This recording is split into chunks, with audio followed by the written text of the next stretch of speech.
I'm Nicolette, and today Brian and I are here with John Walsh. He is the CEO of Endera, an end-to-end electric vehicle company, and he is here to talk to us today about one of the recent releases at an airport in California. Hi, John. Thanks so much for joining us. Hi, pleasure to be here. So, John, tell us a little bit about yourself and Endera before we get started. Yeah, we started Endera a couple years ago, and we wanted to come up with the best electric vehicle product and solution on the market of our class. And so we specialize in class 3 through 5 trucks and buses. So anything from shuttle buses to airports, large buses, as well as box trucks.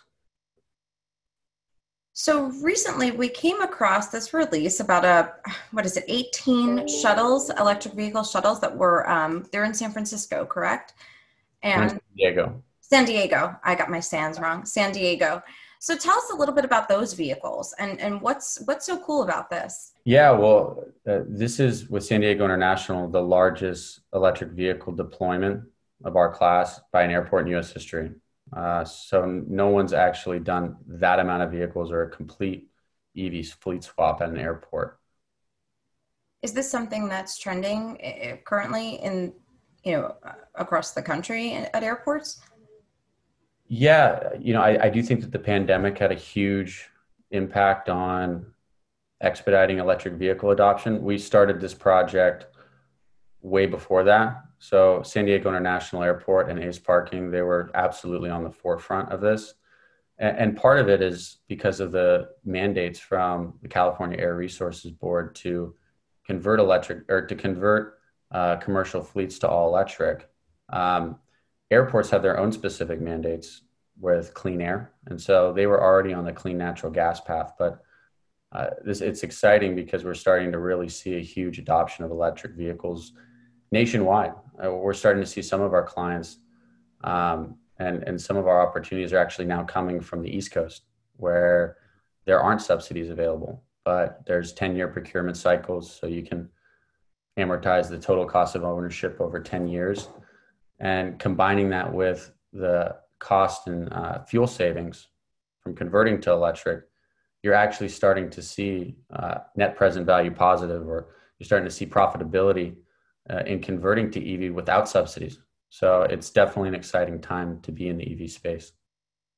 So now you guys provide not just the vehicles, right? You provide the whole solution, like charging stations, things like that?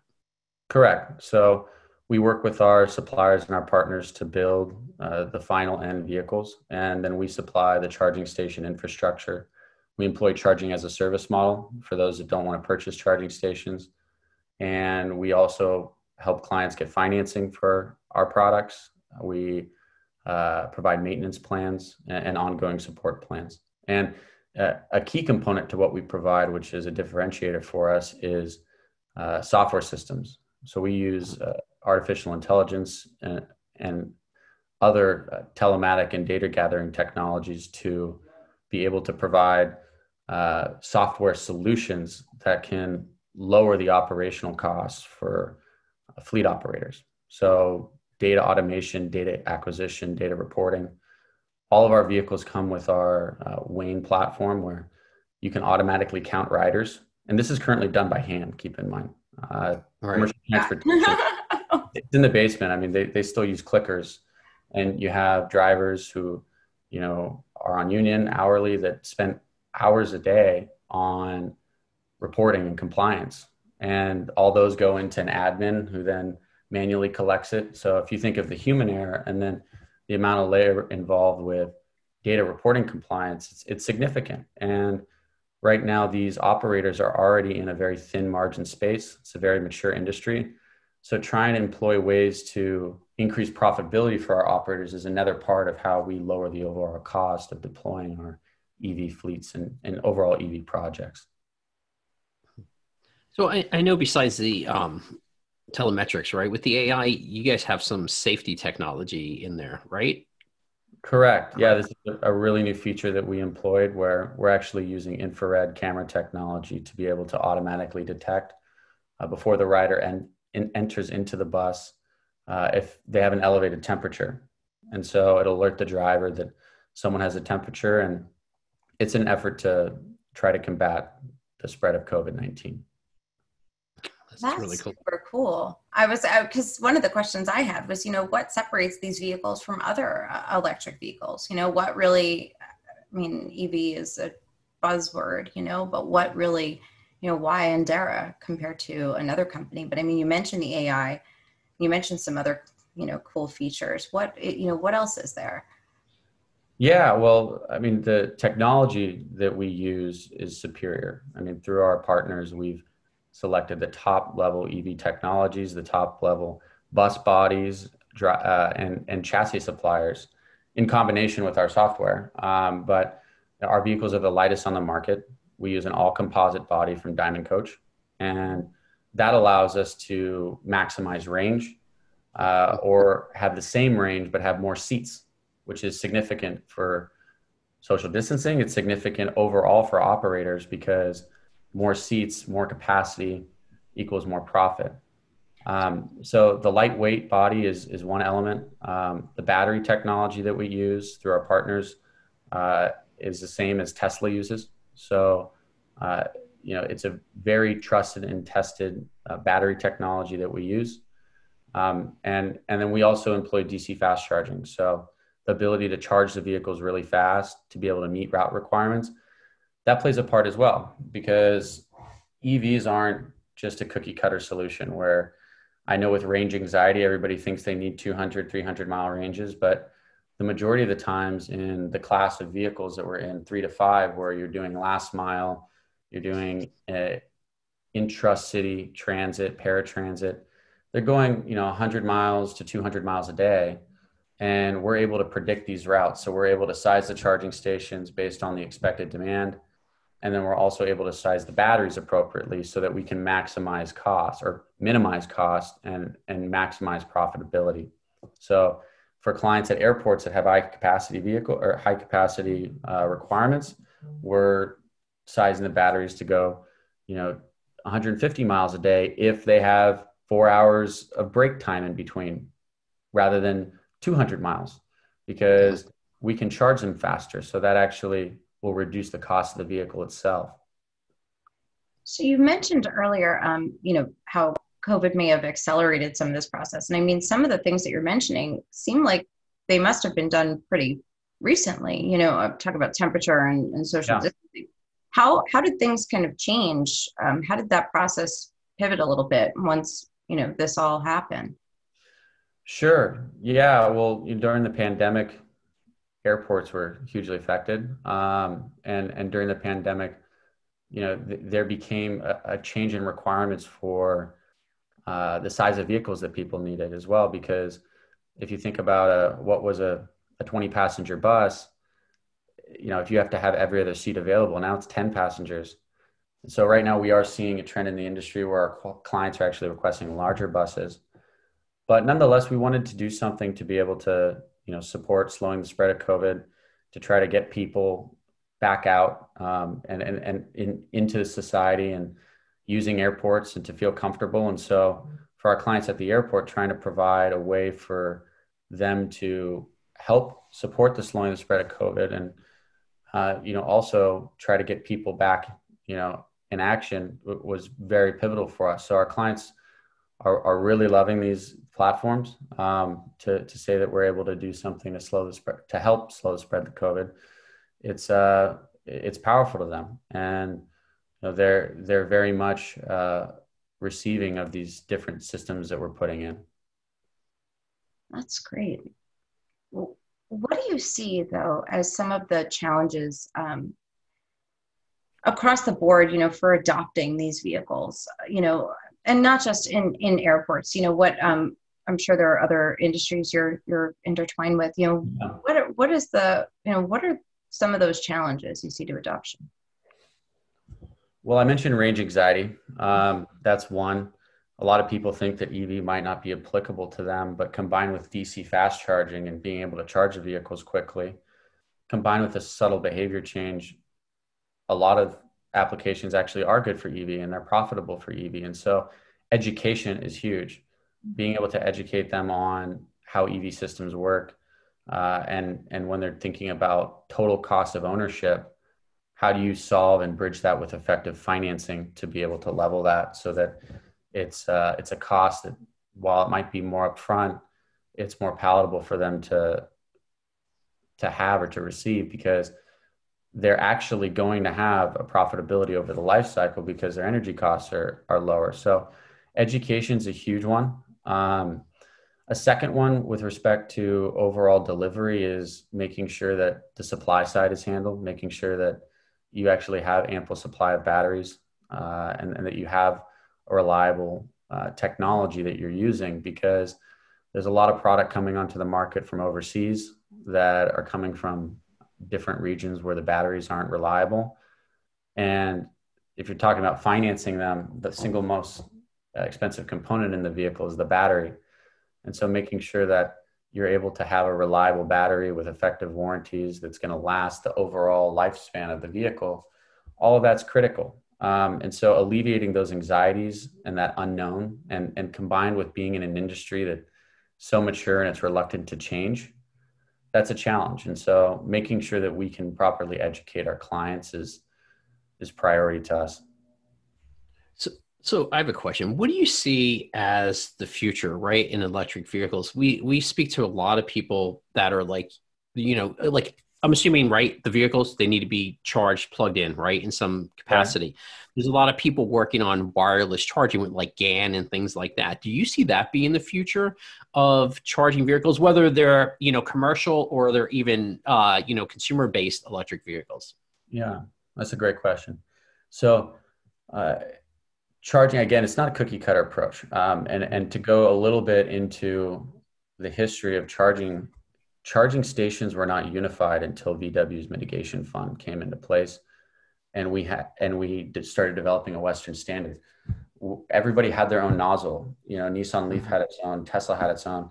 That would be like every single vehicle, a Maserati and a Mazda, both having their own type of fuel nozzle.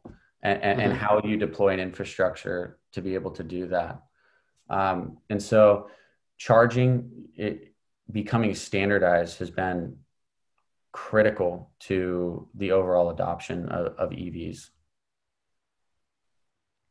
Where can it go? I mean, once you standardize that and everything is right. kind of like, where can it go? Like, what is your most extreme future? Where can these EVs go? Yeah, no, I mean, that's a great question. So, I mean, these EVs, when you standardize infrastructure, now you've created a network, now you've deployed a system where you're able to charge fast. And by having that distributed network, if you will, you're really able to have an increased in deployment execution of EV projects. And to just add to your inductive charging comment, there's certain areas where inductive charging was explored, big metro transit buses that were electrified, that have a lot of state funding. And those aren't really the target centers for profitability. And they're the target centers of a lot of state and regulatory pressures. They're using opportunity charging to do this wireless charging concept, where they have an induction plate on the bottom or the top of the vehicle. They have a $750,000 charger that goes overhead, or something that goes below. But if we're talking about a distributed model, really right now where it's economically viable and where we see the expansion is going to be in what has become the Western standard, which is CCS charging. Brian, did you have any other questions? I know you're always fun. No. You're always better with the tech. No, I was going to ask. I mean, I know you guys are working on some AI things. Yeah. Do you think also to the point where we're going to see more automated vehicles, right? More robotic vehicles doing the driving inside of airports and other type of, sort of transit? Like, would we, I guess here's my question. Would we see it there before we see it in real public transit, right? Like where it's more in, I know they're both public transit, but one is at the airport versus one being, in the road or whatever the case is. Where do you see the AI driving us around first? Yeah, no, that's a great question. So, and AI, I mean, if we're talking about autonomous driving, Yeah. one of the main hurdles that we're overcoming and that we're going to have to overcome before you see autonomous vehicles being adopted on a commercial level in transit or just in paratransit is the insurance. An insurance company values a human life at $10 million a head. And now if you have a computer driving that, now you have a bus full of 20 people, you have to have a $200 million insurance policy. That's going to go way higher than the cost of a driver. And Mm-hmm. so until we start seeing a lot of data, which I think that in the logistics market, because you're already having an insuranceable product, which is its cargo, and you're having Mm-hmm. one human life, and you're having the ability to have these more fixed routes that insurance is going to start underwriting those types of autonomous technologies first. And then it's going to start trickling in once the data comes to be able to lower the insurance premiums so that you'll be able to have a paratransit operation. I think you'll probably see there's demos of what people have done. They can't be on public roads. So Right. that's the big hurdle. Now, from an AI perspective, though, and this is what our company has done, is we're creating an end-to-end data collection platform where we can have our drivers basically using the vehicles, and we record the behavior of how they're driving so that we're future-proofing our product for an autonomous world, and we can use that data to be able to, in the future, employ autonomous technologies. Right now, where we're able to employ autonomous technologies is purely from the data collection and operational component. If we can have automated data collection in real time with automated seat capacity and estimated times of arrival, we're able to now see how the buses are operating, what the patterns of life are. And then we Mm-hmm. can use that data to start using artificial intelligence algorithms to create predictive features and analytics, such as suggesting the dispatcher to take a vehicle offline because there's a bunch of seats available and there's a bunch of slack in their operation. And that allows you to have less dispatchers for the same size fleet. And then it also allows you to be able to be more efficient with your fleet. So now they can take that vehicle offline and not compromise their routes and the Mm-hmm. requirements of their routes. And that's one less bus that they have to pay for to meet their route requirements.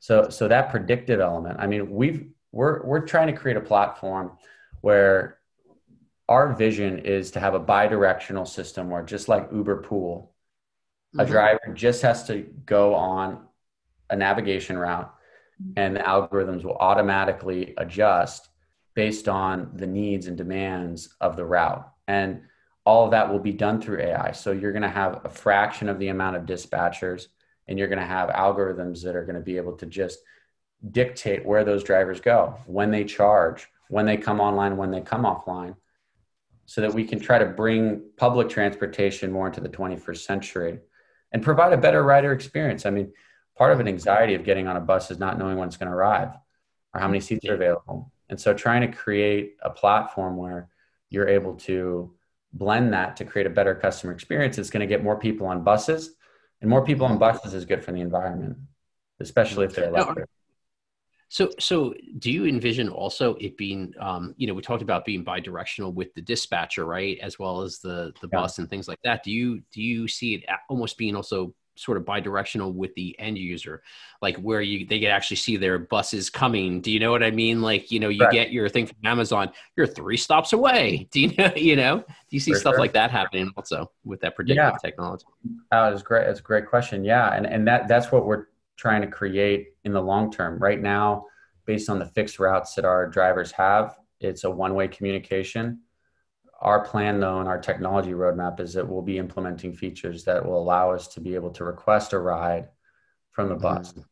And then now the driver and the overall dispatch platform and the operator systems are going to be even better informed, because once we have ample data to be able to understand where these drivers are and where these people who want to get on the bus are located, now we're going to be able to have we're going to break the fixed route model. Right now, the fixed route model has not been broken, where they're going on the routes, right? They have to come every 15 minutes.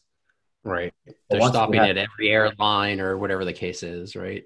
exactly. But once we actually break that model, then we'll be able to request a ride. And all that does is that streamlines efficiencies. It makes it more profitable for our clients to be able to deploy their fleets and their fleet operations. And it also makes the experience better for the client or for the end user. Yeah. Because you could totally see that, especially for, people who travel a lot, right? At every airport, you have that same fleet of buses, you have your app, you're getting off that plane, when it lands, it'd be, trust me, I hope we see these in every airport. Me too. We've been talking about airports, but there are other applications, correct? Yeah, absolutely. Yeah. I mean, we have corporate clients as well. So clients that are shuttling their employees across campus. Okay. So all of these are still using the same fixed route model though. And in part it's due to the fact that the technology curve of public transportation is in the basement in comparison to other industries. You're not seeing a huge influx of young minds coming into commercial transportation. The majority of the people who are younger that are in commercial transportation are in it because their parents were in it. And so no one leaves college saying, I want to be in the bus business, but they want to be in some app company. And so now with EV, you're starting to see younger minds coming in and trying to employ different technology solutions. And we're effectively marrying an old industry with a new and young and innovative technology solution, which is electric vehicles. And so now you're starting to see innovation. And so that's what we're aiming to create. And that's what we've created for our clients currently. Wow. This totally took a different turn. I got really excited there. Well, I got very excited. That's because you let me ask questions. That's the problem.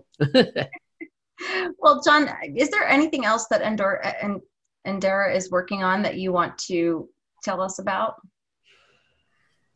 Yeah, I mean, right now we're working with our partners that we have on our current bus products. We do have plans to have additional models come out. We have a product in the logistics market, so box trucks as well. And we're just excited to start implementing these technologies to announce the delivery of a lot of our products. Spend a lot of time, a lot of long nights to have our team deliver this. And so, we just want to get as many electric vehicles on the market as possible because that's good for the world. I like that, John. Can you tell everybody where they can learn more about Endera? Yeah, you can go to enderamotors.com and you'll see everything you need to know about our company. Thank you so much. Thank you, John. Take care.